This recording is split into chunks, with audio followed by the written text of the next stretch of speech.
দরজায় কড়া নাড়ছে হিন্দু ধর্মাবলম্বীদের শারদীয় দুর্গা উৎসব। মণ্ডপে মণ্ডপে চলছে প্রস্তুতি।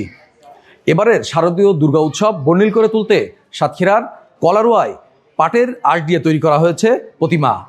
সোনালী আঁশ দিয়ে তৈরি এই প্রতিমা ইতিমধ্যে নজর কেড়েছে দর্শনার্থীদের।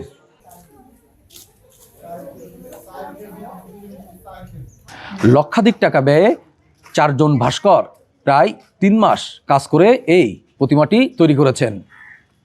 2023 সালে এই মণ্ডপেই ধানের তৈরি প্রতিমা দেশ জুড়ে আলোচনা সৃষ্টি করেছিল। সেই উৎসাহ ও অভিজ্ঞতা থেকেই এবার পাটের আঁশ দিয়ে প্রতিমা তৈরির উদ্যোগ নেয় কর্তৃপক্ষ।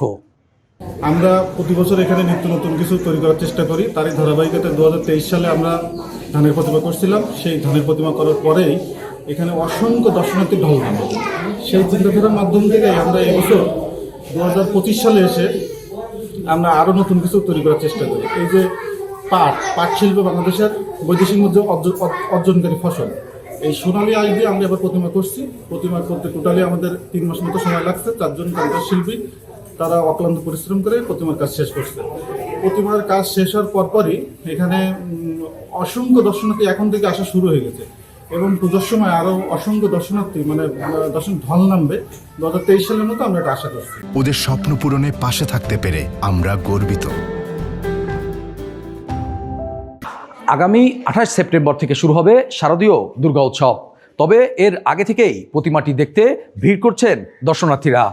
তারা বলছেন, কৃষি নির্ভর এই দেশে এই প্রতিমা স্থানীয় ঐতিহ্য, সংস্কৃতি ও শিল্পকলাকে নতুনভাবে তুলে ধরছে। এটা সাতক্ষীরা জেলার ভিতরে সবচেয়ে ভিন্নধর্মী প্রতিমা। আমি মনে করছি এই প্রতিমাটা সবার মন কাড়বে। স্থানীয়দের প্রত্যাশা, এবারে দুর্গা উৎসব হবে কলারোয়াবাসীর জন্য স্মরণীয় ও ব্যতিক্রমধর্মী। শেখ তানজির আহমেদ, বাংলা নিউজ 24, সাতক্ষীরা।